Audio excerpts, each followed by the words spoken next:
इस परिप्रेक्ष्य में अब हम तीसरी घटना पर आते हैं और वह है पाकिस्तान का प्रस्ताव। 1937 में चुनाव होते हैं और उस चुनाव में कांग्रेस का संयुक्त प्रांत में अर्थात उत्तर प्रदेश के क्षेत्र में लीग के साथ हाथ मिलाकर सरकार बनाने का, मंत्रिमंडल बनाने का जो प्रस्ताव है वो कांग्रेस अस्वीकार करती है। परिणाम स्वरूप कांग्रेस और लीग के संबंध बहुत बिगड़ते हैं।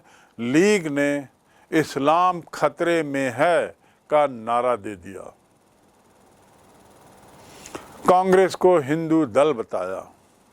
1937 में लीग का लखनऊ सेशन होता है, लखनऊ में वार्षिक अधिवेशन होता है और उस अधिवेशन में जिन्ना के बयान ने सांप्रदायिकता को बहुत ज़्यादा भड़काया। जिन्ना का बयान क्या था?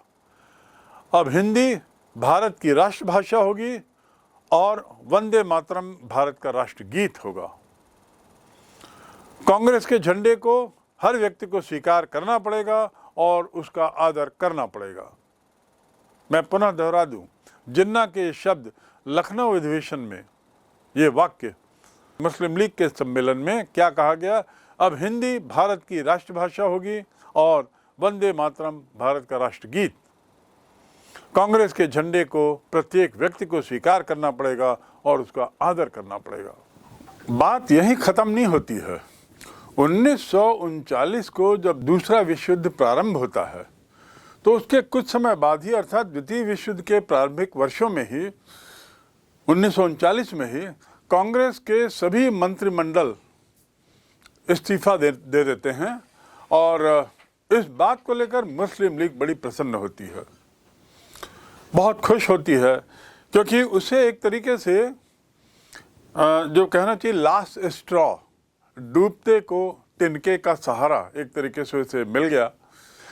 लीग की हालत जो इतनी पतली थी, अब उसे एक गुंजाइश दिखी अपने को और बढ़ाने की, अपने प्रभाव को बढ़ाने की। 22 दिसंबर 1939 कांग्रेस मंत्रिमंडल नवंबर में इस्तीफा देते हैं पूरे देश में, जहां जहां उनकी सरकार थी।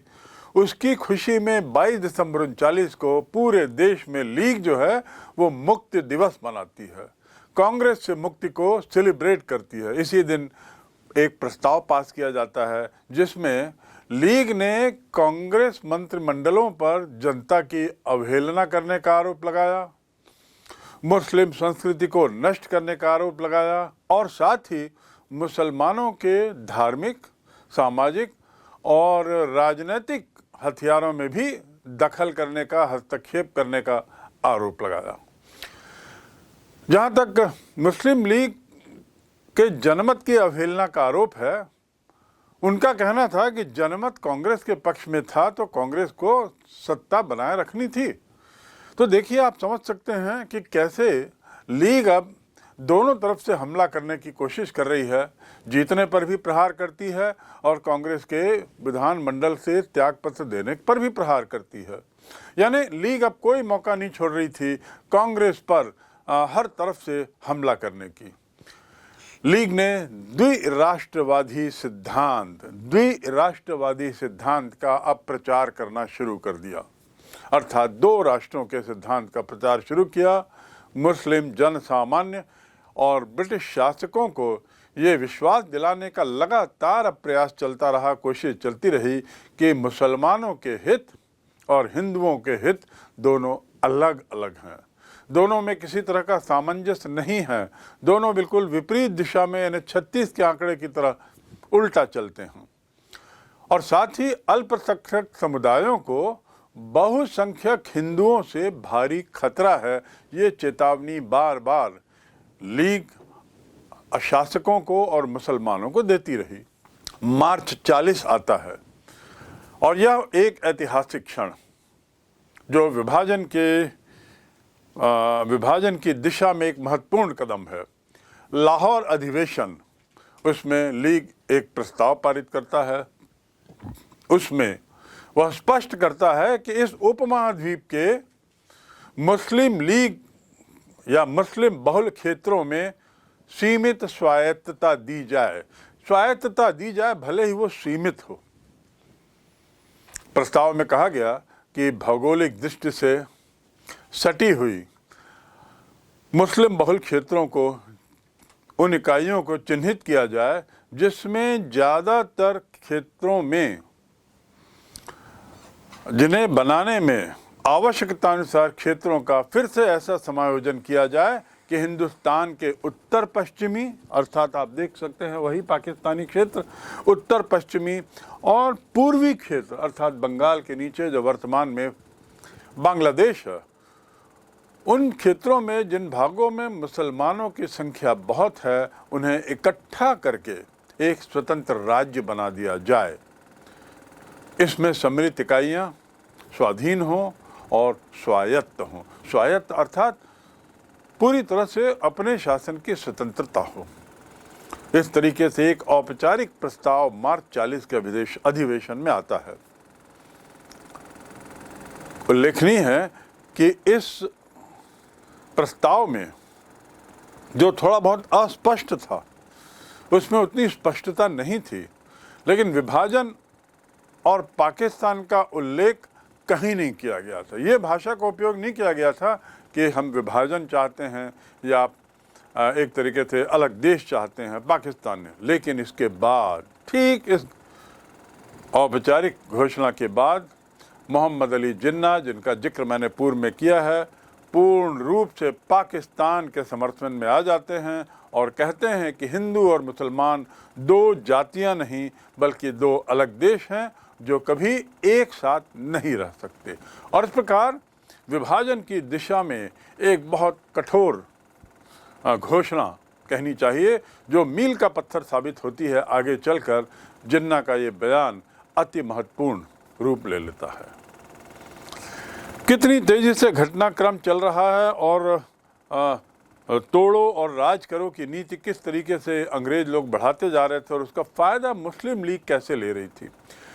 कांग्रेस के द्वारा इस्तीफा देना, कांग्रेस के सभी मंत्रिमंडलों के द्वारा इस्तीफा देने के पीछे आखिर मकसद क्या था, क्या कारण था? मुख्य कारण ये था कि कांग्रेस को महसूस हुआ कि हम सत्ता में तो हैं, जिम्मेदारियां तो हैं हमको राज्यों को चलाने की, लेकिन हमें कोई शक्तियां नहीं दी गई, कोई पावर नहीं है, क्योंकि सारे पावर हर राज्य के गवर्नरों पर निहित थे और गवर्नर सब ब्रिटिश अधिकारी हुआ करते थे। तो जब भी विधानमंडल या मंत्रिमंडल कोई सा प्रस्ताव पारित करता था जो अंग्रेजों के गले नहीं उतरता था, तो वे इन प्रस्तावों को राज्यपाल के पास भेजते समय निरस्त कर देते थे।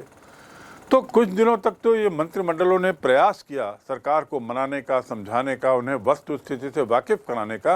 अंत में निराश होकर वे इस्तीफा दे देते हैं, क्योंकि पावर विदाउट रिस्पॉन्सिबिलिटी अंग्रेजों के पास था और रिस्पॉन्सिबिलिटी विदाउट पावर इन मंत्रिमंडलों के पास था, जिसके कोई मायने नहीं थे, इसलिए उन्होंने इस्तीफा दिया था। अन्यथा क्या होता, यदि ये सरकारें और ज़्यादा रहती तो राज्यों में कुछ काम न कर पाने का दोष इन्हीं मंत्रिमंडलों पर मढ़ा जाता। उससे बचने के लिए उन्होंने इस्तीफा देने का रास्ता अख्तियार किया। अब हम आते हैं उस घटनाक्रम पे जिसे हम कह सकते हैं विभाजन का अचानक होना। आखिर अचानक ये विभाजन कैसे हुआ? विभाजन के अचानक होने की बात जब होती है तो इतिहासकारों का अलग अलग मत है, लेकिन अधिकांश इतिहासकार कहते हैं कि भारत विभाजन का मुख्य कारण था ब्रिटिश कूटनीति, डिप्लोमेसी।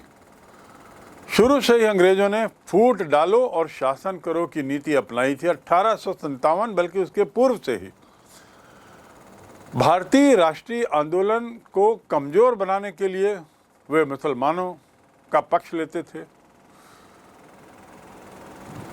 उसके अलावा उनकी सांप्रदायिक भावनाओं को उत्तेजित करते थे। 1942 का भारत छोड़ो आंदोलन होता है और ये भारत छोड़ो आंदोलन से बड़ा स्पष्ट हो जाता है कि अंग्रेज अब अधिक समय भारत में नहीं रह सकेंगे और उन्हें देर सबेर भारत छोड़ के जाना ही होगा। अंग्रेज उस समय द्वितीय विश्व युद्ध में भी अपने को पूरी तरह झोंके हुए थे और उन्हें जर्मनी, इटाली, जापान जैसी ताकतों के फासिस्ट ताकतों के खिलाफ लड़ाई लड़नी थी और लड़ रहे थे। और दूसरी ओर भारत में ये राष्ट्रीय आंदोलन की गर्मी भी बढ़ती जा रही थी। जब उन्होंने देखा कि भारत छोड़ो आंदोलन एक बहुत ताकतवर आंदोलन के रूप में उभरा है, जिसमें देश की पूरी जनता एकजुट होकर अंग्रेजों का विरोध कर रही है, तो अंग्रेजों को समझ में आ गया कि अब जाने का समय आ गया है। स्वतंत्र तो अब करना ही होगा देश को, हमें यहाँ से छोड़ के जाना ही होगा। और इस आंदोलन के कारण इंग्लैंड के जो दूसरे दल थे, सत्ता दल को छोड़कर, वे दल भी अब भारतीय समस्या को सोचने लगे, उस पर काफ़ी गहन विचार करने लगे, गंभीरतापूर्वक वार्तालाप करने लगे और इस निष्कर्ष पे वे पहुँचे कि भारत में अब आगे शासन करना दूभर है, असंभव है और बड़ी दिक्कतें बाधक हैं। और साथ ही भारत अब वो मार्केट नहीं रहा जिसके बल इंग्लैंड ने इतना अधिक लाभ कमाया था पूर्व में, अब वो स्थिति नहीं रही। लेकिन कूटनीति के खिलाड़ी तो थे अंग्रेज, 200 साल से यही कूटनीतिक बल पर ही तो उन्होंने शासन किया था इतने दूरस्थ देश में। तो उनकी इच्छा थी कि ठीक है, यदि भारत छोड़ना ही हुआ तो हम उसे एक शक्तिशाली राष्ट्र के रूप में न छोड़ें, अन्यथा वह बाद में स्वतंत्रता के पश्चात एक बहुत ताकतवर देश के रूप में उभरेगा। तो बेहतर है इसे हम दुर्बल बना दें, कमज़ोर बनाएं और विखंडित करने का जो एक यहाँ पर गुंजाइश दिख रही है उसका भरपूर फ़ायदा उठाएं। तो वे विखंडित देश को छोड़ने की इच्छा रखते थे और उसके पीछे कारण क्या है मैंने बता दिया। स्वतंत्रता के बाद की भारत की संभावित शक्ति के भय से उन्होंने ऐसा किया और इसलिए मुस्लिम लीग के विभाजन की भावना को और भड़काया और इसीलिए अचानक वो विभाजन के लिए तैयार हो जाते हैं। तो उनके अचानक विभाजन के लिए तैयार होने के पीछे ये पृष्ठभूमि है।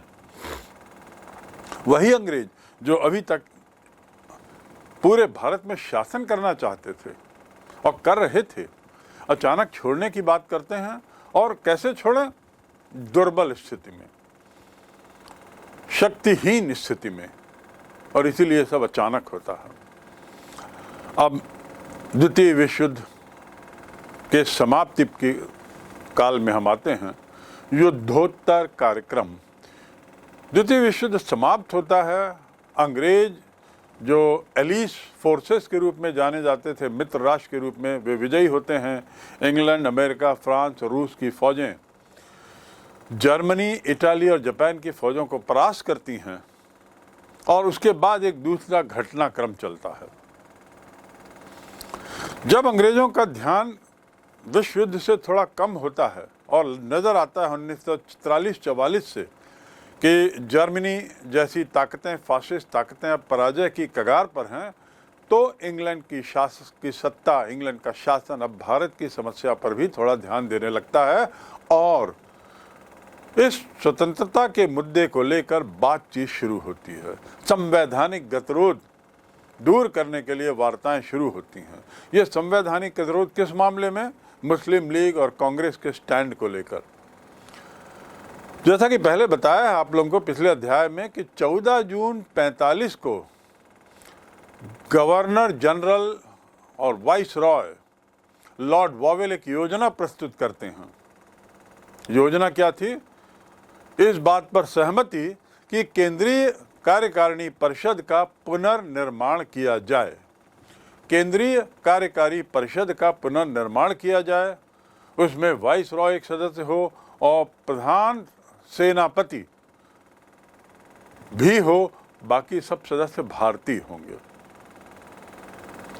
अंग्रेजों के अनुसार इस केंद्रीय कार्यकारिणी की समिति की स्थापना स्वतंत्रता की ओर उनकी तरफ से पहला कदम देखा जाए। First step towards freedom of India as seen by the British. लेकिन जिन्ना जस के तस से मस नहीं हुए। ब्रिटिश शासकों के अनुसार पूर्ण स्वतंत्रता की ओर जो प्रारंभिक कदम उन्होंने लिया था, जिन्ना की अड़ियल नीति के कारण सत्ता हस्तांतरण की जो बात हुई वह असफल रही। जिन्ना इस बात पर अड़े थे कि कार्यकारिणी सभा के मुस्लिम सदस्यों का चुनाव का अधिकार केवल लीग को है, अर्थात कुछ मुस्लिम सदस्य जो कार्यकारिणी के सदस्य चुने जाएंगे उनका चयन लीग ही करे। उनको भय था कि कहीं कांग्रेस मुस्लिम लीग कांग्रेस कुछ मुसलमानों को चुनकर कार्यकारिणी में लाती है तो उनका विचार संभवतः लीग के विचारों से मिलान नहीं खाएगा और फिर वो मुस्लिम लोगों का प्रतिनिधित्व करने का श्रेय भी हासिल कर सकते हैं। इस भय से लीग ने जिन्ना ने स्पष्ट किया कि मुस्लिम लीग के प्रतिनिधि ही इस कार्यकारिणी में मुस्लिम सदस्यों का प्रतिनिधित्व करेंगे। वे लोग चाहते थे कि जो वोटिंग भी हो वो सांप्रदायिक आधार पे हो। 1946 का वर्ष आता है, प्रांतीय चुनाव फिर होते हैं।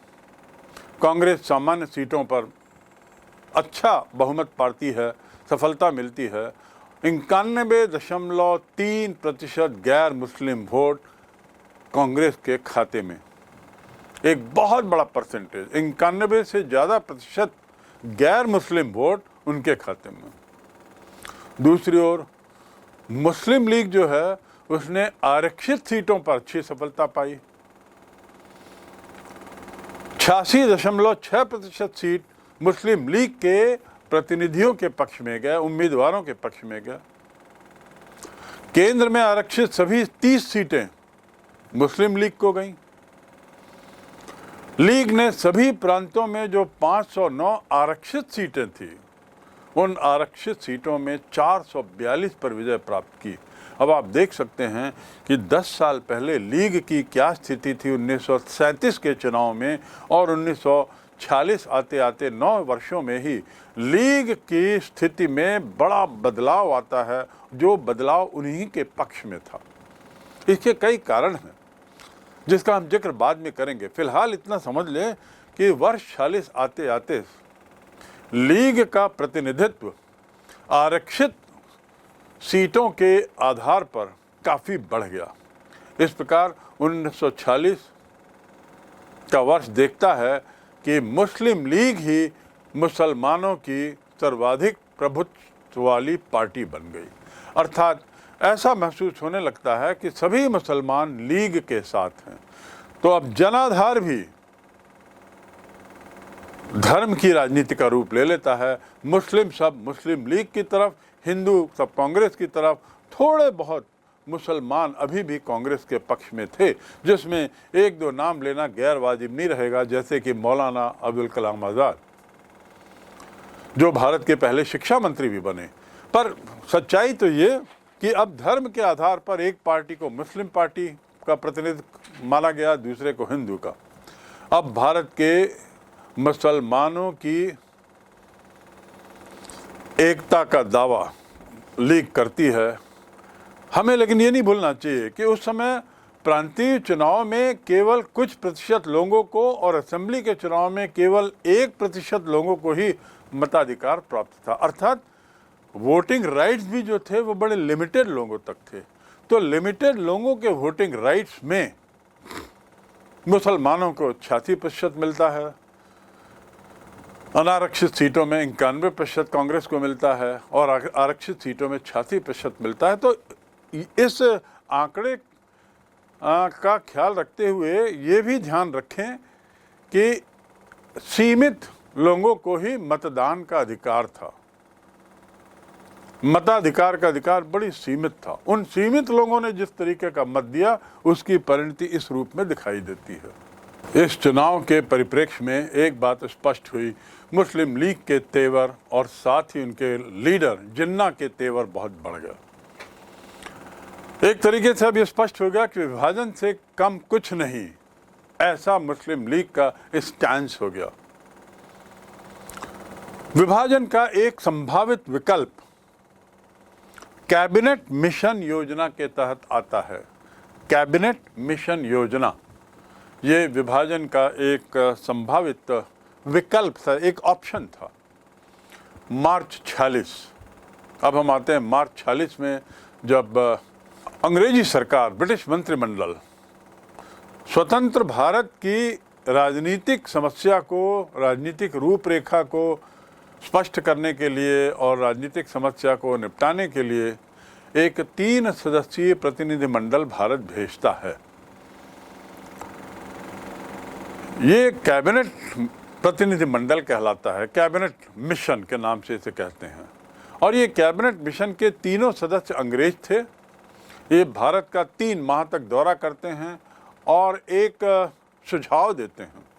3 माह के सलाह मशविरा विचार विमर्श के बाद, देश के विभिन्न नेताओं से गुफ्तगू करने के बाद एक बड़ा ढीला ढाला त्रिस्तरीय महासंघ, त्रिस्तरीय 3 लेयर फेडरेशन की बात करते हैं। अब वो क्या है? ये 3 लेयर्ड फेडरेशन क्या है? पहला, पूरे भारत का एक संघ बनाया जाए, फेडरेशन, पूरे भारत का, हिंदू बहुल, मुस्लिम बहुल सभी क्षेत्रों को, और इसमें देशी रियायतें भी शामिल हों। देशी रियायतों से तात्पर्य है ऐसे क्षेत्र जहां पर अभी भी स्थानीय राजाओं का शासन था, उन्हें रियासतें कहते थे। देशी रियासतों का शासन जहां था वे क्षेत्र, और ब्रिटिश एम्पायर के जो अंग थे वे क्षेत्र शामिल थे, और पूरा भारत एक संघ के रूप में देखा जाए। संघ क्या है, थोड़ा सा हम ये भी जान लें यहाँ। संघ अर्थात फेडरेशन अंग्रेजी में, और फेडरेशन किस तरह की कार्य प्रणाली को या देश की प्रशासनिक व्यवस्था को कहते हैं ये समझ लें। फेडरेशन का अर्थ वो है जिसमें उस क्षेत्र के अंदर आने वाले विभिन्न राज्य एक तरीके से राष्ट्र माने जाते हैं, राज्य नहीं राष्ट्र माने जाते हैं। और मानो ये सारे राष्ट्र इस बात पर सहमत होते हैं कि हम सब मिलजुल कर एक संयुक्त छतरी के नीचे काम करेंगे। विभिन्न कारणों से हम सब एक हो जाते हैं, लेकिन अपना अपना स्वतंत्र अस्तित्व भी बनाए रखते हैं और एक छतरी के अंतर्गत मिलजुल कर काम करेंगे। उस छतरी के ऊपर एक केंद्रीय सरकार रहेगी, लेकिन हम लोगों की सबकी भी एक एक सरकार होगी, यानी हर राज्य की अपनी सरकार होगी और केंद्र में भी एक सरकार होगी। दूसरी बात, फेडरेशन के तहत ये प्रावधान रहता है कि यदि इनमें से कोई राज्य, जिसे मैंने राष्ट्र भी कहा है, वे यदि स्वतंत्र होना चाहते हैं किसी आगे के काल में, तो वो उसके लिए स्वतंत्र हैं, बाध्य उन्हें संगठन में ही या फेडरेशन में ही या संघ में रहने के लिए बाध्य नहीं किया जा सकता। एक स्वतंत्र देश के रूप में अलग होना चाहते हैं तो उसके लिए फेडरेशन में स्वतंत्र हैं। तीसरी बात, फेडरेशन का तीसरा जो महत्वपूर्ण आधार है वह है दोहरी नागरिकता। एक सच्चे फेडरेशन में वहाँ के निवासी अपने राज्य या राष्ट्र के तो नागरिक कहलाएंगे ही, साथ ही वे उस पूरे संघ के भी नागरिक कहलाएंगे। तो संघ की नागरिकता और अपने राष्ट्र की नागरिकता, ये 2 नागरिकताएं फेडरेशन के रहने वाले नागरिकों के बारे में जानना चाहिए। तो ये हो गया, एक ये तय हुआ कि पूरे भारत को एक संघ का रूप दे दिया जाए। दूसरा, संघ की कार्यपालिका अर्थात एग्जीक्यूटिव और लेजिस्लेचर, इन 2 में प्रांतों और देशी रियासतों के प्रतिनिधि शामिल किए जाएं। अर्थात कार्यपालिका में प्रांतों और देशी रियासतों का भी प्रतिनिधित्व अवश्य रहे। तीसरा, ऐसे राष्ट्रीय मामले जैसे विदेशी मामला, प्रतिरक्षा का मामला, संचार कम्युनिकेशन का मामला, ये केंद्र के पास रहे, संघ के पास रहे, संघीय सरकार के पास रहे, और इसके अलावा बाकी जो विभाग हैं वो विभिन्न राष्ट्रों जो असली में राज्य हैं उनके पास रहे।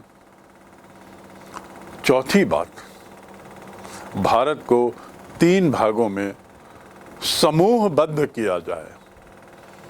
एक संघ के अंतर्गत भारत को 3 भागों में समूहबद्ध किया जाए। पहला भाग अ, दूसरा ब, तीसरा स। और समूह कैसे बने? अ में हिंदू बहुसंख्यक प्रांत आ जाएंगे, जैसे मद्रास, संयुक्त प्रांत यानी उत्तर प्रदेश, बिहार, मध्य प्रदेश, उड़ीसा।